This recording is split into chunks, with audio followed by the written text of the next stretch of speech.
ಭಾರತದ ಸಮಸ್ತ ಜನತೆಗೆ ಸಂವಿಧಾನ ಪವಿತ್ರ ಗ್ರಂಥ ಸಂವಿಧಾನವನ್ನು ಬದಲಾಯಿಸಲು ಯಾರಿಂದಲೂ ಸಾಧ್ಯವಿಲ್ಲವೆಂದು ಎಸ್.ಎನ್. ಸುಬ್ಬಾರೆಡ್ಡಿ ಹೇಳಿದ್ದಾರೆ. ಗುಡಿಬಂಡೆ ಪಟ್ಟಣದ ಅಂಬೇಡ್ಕರ್ ವೃತ್ತದಲ್ಲಿ ತಾಲೂಕು ಆಡಳಿತ, ತಾಲೂಕು ಪಂಚಾಯತ್, ಪಟ್ಟಣ ಪಂಚಾಯತ್ ಮತ್ತು ಸಮಾಜ ಕಲ್ಯಾಣ ಇಲಾಖೆ ಗುಡಿಬಂಡೆ ಇವರ ಸಂಯುಕ್ತ ಆಶ್ರಯದಲ್ಲಿ ಸಂವಿಧಾನ ಜಾಗೃತಿ ಜಾಥಾ ಹಾಗೂ ಸ್ತಬ್ಧ ಚಿತ್ರ ಮೆರವಣಿಗೆ ಕಾರ್ಯಕ್ರಮ ಹಮ್ಮಿಕೊಳ್ಳಲಾಗಿತ್ತು. ಕಾರ್ಯಕ್ರಮದ ಅಧ್ಯಕ್ಷತೆಯನ್ನು ವಹಿಸಿ ಮಾತನಾಡಿದ ಶಾಸಕ ಎಸ್.ಎನ್. ಸುಬ್ಬಾರೆಡ್ಡಿ, ಕೆಲ ರಾಜಕಾರಣಿಗಳು ಸಂವಿಧಾನವನ್ನು ಬದಲಾಯಿಸುವ ಮಾತನ್ನು ಆಡುತ್ತಾರೆ. ಅಂತಹ ಕೆಟ್ಟ ಮನಸ್ಥಿತಿ ಇರುವವರಿಗೆ ಒಂದು ವಿಷಯ ಹೇಳುತ್ತೇನೆ. ನಿಮ್ಮಂತಹ ಹುಚ್ಚು ಮನಸ್ಥಿತಿ ಇರುವವರಿಂದ ಈ ಜನ್ಮದಲ್ಲಿ ಎಂದಿಗೂ ಸಹ ಸಂವಿಧಾನವನ್ನು ಬದಲಾಯಿಸಲು ಸಾಧ್ಯವಿಲ್ಲ ಎಂದರು.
ಆಧಾರ್ ವಿವರಗಳನ್ನು ಕಳಿಸಿ ಬಟನ್ ಕ್ಲಿಕ್ ಮಾಡಿದ ನಂತರ ಆಧಾರ್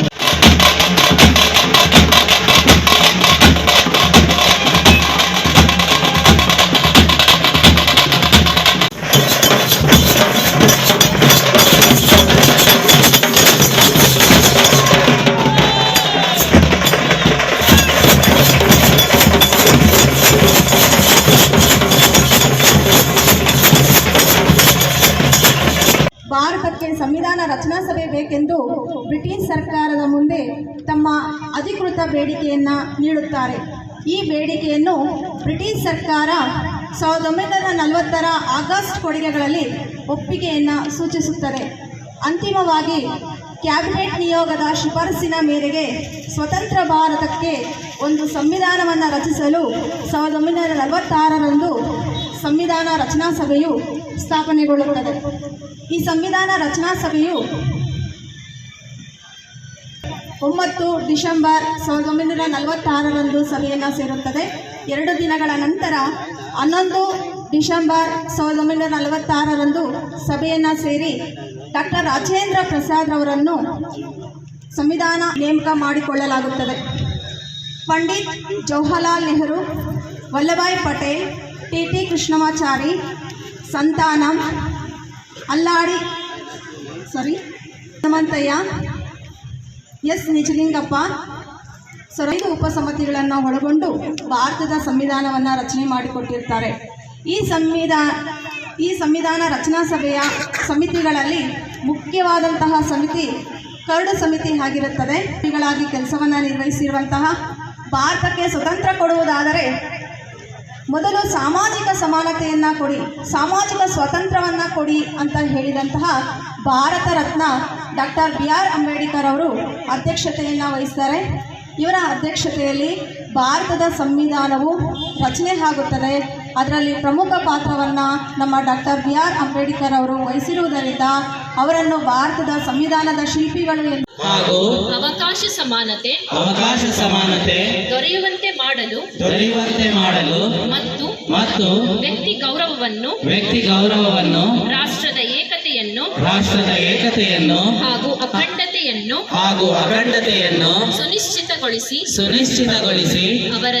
ಅವರಲ್ಲಿ ಭ್ರಾತೃಭಾವನೆಯನ್ನು ವೃದ್ಧಿಗೊಳಿಸಲು ಶ್ರದ್ಧಾಪೂರ್ವಕ ಸಂಕಲ್ಪ. ಸರ್ಕಾರ ಈ ದಿನ ಒಂದು ಅರ್ಥಪೂರ್ಣವಾದ ಸಂವಿಧಾನಕ್ಕೆ ಗೌರವ ಕೊಡುವಂಥ ಕೆಲಸ ನಮ್ಮ ಸರ್ಕಾರ ಮಾಡಿದೆ ಇವತ್ತು.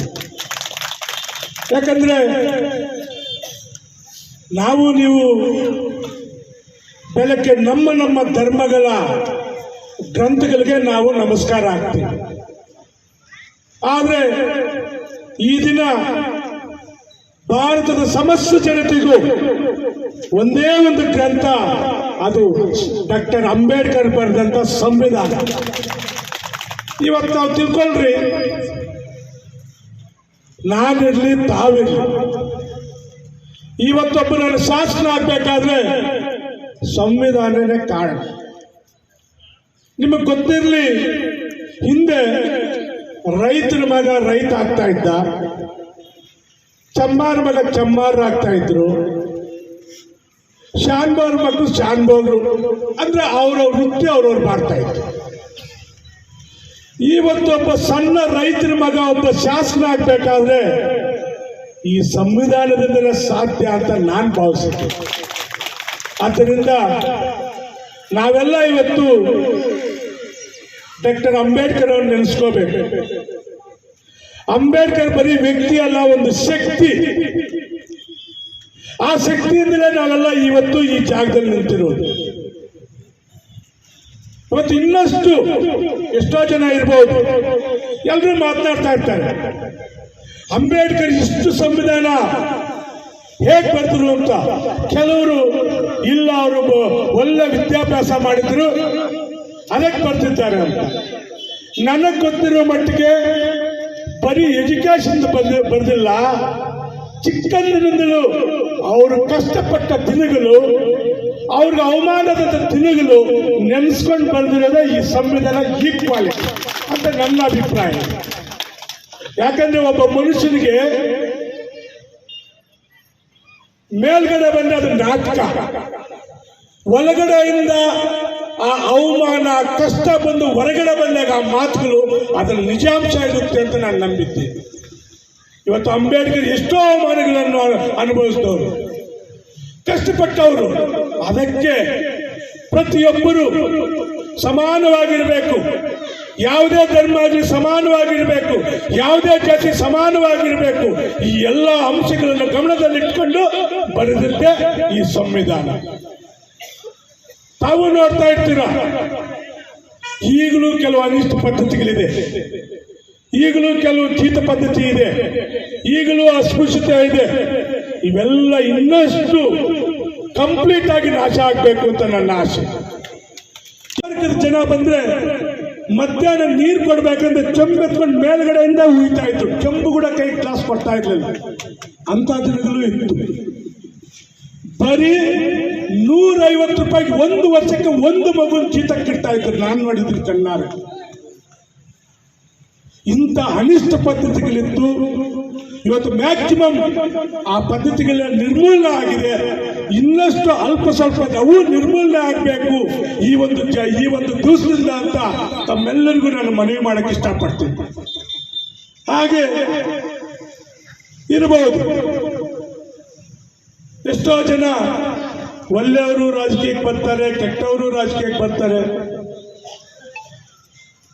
ಇದೊಂಥರ ಸಿಸ್ಟಮ್ ಇದೆ ಇದರಲ್ಲಿ. ಆದರೆ ಎಲ್ಲ ಒಂದು ಜಾಗದಲ್ಲಿ ನಮಗೂ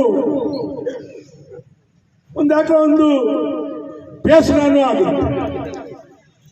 ಇಂಥ ಮಹಾತ್ಮ ಇಷ್ಟು ಕಷ್ಟಪಟ್ಟು ಸಂವಿಧಾನ ಬರೆದ್ರೆ ಕೆಲವು ರಾಜಕೀಯ ಹುಚ್ಚರು ಈ ಸಂವಿಧಾನವನ್ನು ಬದಲಾವಣೆ ಮಾಡಬೇಕು ಅಂತ. ಇದು ಈ ಜನ್ಮದಲ್ಲಿ ಸಾಧ್ಯ ಇಲ್ಲ ಅಂತ ಈ ವೇದಿಕೆಯಿಂದಲೇ ನಾನು ಹೇಳಕ್ಕೆ ಇಷ್ಟಪಡ್ತೀನಿ. ಯಾಕಂದ್ರೆ ಆ ಮಹಾತ್ಮ ಬರೆದಂತ ಸಂವಿಧಾನದಿಂದ ಬಡವರು ಇವತ್ತು ಹೊಟ್ಟೆ ತುಂಬ ಊಟ ಮಾಡಿ ಒಂದು ಒಳ್ಳೆ ಶಿಕ್ಷಣ ಪಡೆಯೋಕ್ಕೆ ಸಫಲರಾಗಿದ್ದಾರೆ. ನಿಮ್ಮಂತವ್ರಿಗೆ ನಾವು ಸಂವಿಧಾನ ಕೊಟ್ಟಿದ್ರೆ ಬರೆಯೋಕ್ಕೆ ಇಷ್ಟೊತ್ತಿಗೆ ಬಡವರು ಒಬ್ಬರು ಕೂಡ ನಮ್ಮ ಭಾರತದಲ್ಲಿ ಉಳಿತಾ ಇಲ್ಲ, ಆ ಸ್ಥಿತಿಗೆ ಬರ್ತಾ ಇತ್ತು. ಆದ್ದರಿಂದ ನಾನು ಮನವಿ ಮಾಡ್ತೀನಿ, ನಮ್ಮ ರಾಜಕೀಯ ಏನೇ ಇರಲಿ, ಆದರೆ ದೇಶದ ವಿಚಾರ ಬಂದಾಗ, ನಮ್ಮ ರಾಜ್ಯದ ವಿಚಾರ ಬಂದಾಗ, ನಮ್ಮ ಕ್ಷೇತ್ರದ ವಿಚಾರ ಬಂದಾಗ ನಾವೆಲ್ಲ ಒಗ್ಗಟ್ಟಾಗಬೇಕು. ಒಗ್ಗಟ್ಟಾಗಿಂತ ಯಾವುದೇ ಒಂದು ಇಂತಹ ವೇದಿಕೆಯಲ್ಲಿ ಮಾತುಗಳು ಬಂದಾಗ ಈ ಸಂವಿಧಾನ ಬಗ್ಗೆ ನಾವೆಲ್ಲ ಖಂಡಿಸಬೇಕಾಗುತ್ತೆ. ಆದ್ದರಿಂದ ತಮ್ಮೆಲ್ಲರಿಗೂ ಮನವಿ, ಇವತ್ತು ನಮ್ಮ ಘನ ಸರ್ಕಾರ ಇಂಥ ಒಳ್ಳೆ ಕಾರ್ಯಕ್ರಮ ಕೊಟ್ಟಿದೆ. ತಮಗೆ ಗೊತ್ತಿರಲಿ, ನಮ್ಮ ಸಿದ್ದರಾಮಯ್ಯನವ್ರಿಗೆ ಈ ರಾಜ್ಯವನ್ನು, ಈ ದೇಶವನ್ನು ಬಲಿಷ್ಠ ಮಾಡಬೇಕು ಅಂತ ಆಸೆ ಅವರಿಗೆ. ಬಡವನ ಕಂಡ್ರೆ ಅತೀವ ಪ್ರೀತಿ. ಅವರು ನಮ್ಮಂತ ಗೌರ್ಮೆಂಟ್ ಸ್ಕೂಲಲ್ಲಿ ಓದಂತ ವ್ಯಕ್ತಿ, ಅವರಿಗೆ ಎಲ್ಲರ ಬಗ್ಗೆ ಪ್ರೀತಿ ಇದೆ. ಇವತ್ತು ಅವ್ರು ನೋಡಿ, ಅನ್ನಭಾಗ್ಯ ಇರ್ಬೋದು, ಗೃಹಲಕ್ಷ್ಮಿ ಇರ್ಬೋದು, ಗೃಹ ಜ್ಯೋತಿ ಇರ್ಬೋದು, ಶಕ್ತಿ ಯೋಜನೆ ಇರ್ಬೋದು, ಯುವ ನಿಧಿ ಇರ್ಬೋದು, ಈ ಎಲ್ಲ ಕಾರ್ಯಕ್ರಮಗಳು ಮಾಡಕ್ಕೆ ನಮ್ಮ ಸರ್ಕಾರ ಕಟಿಬದ್ಧವಾಗಿದೆ. ಈ 5 ವರ್ಷ ಸರ್ಕಾರಿ ಇರುವಷ್ಟು ದಿನ ಯಾವ ಕಾರ್ಯಕ್ರಮ ಕೂಡ ನಿಲ್ಲಲ್ಲ. ಇವು ಬಹಳ ಅದ್ದೂರಿಯಾಗಿ, ಚೆನ್ನಾಗಿ, ಅರ್ಥಪೂರ್ಣವಾಗಿ ನಡೆಯುತ್ತೆ ಅಂತ ನಮಗೆ ನಂಬಿಕೆ ಇದೆ. ನಮ್ಮ ಸರ್ಕಾರ ಕೂಡ ಈ ಕೆಲಸ ಮಾಡುತ್ತೆ ಅನ್ನೋ ಮಾತು ಈ ವೇದಿಕೆ ಮೇಲೆ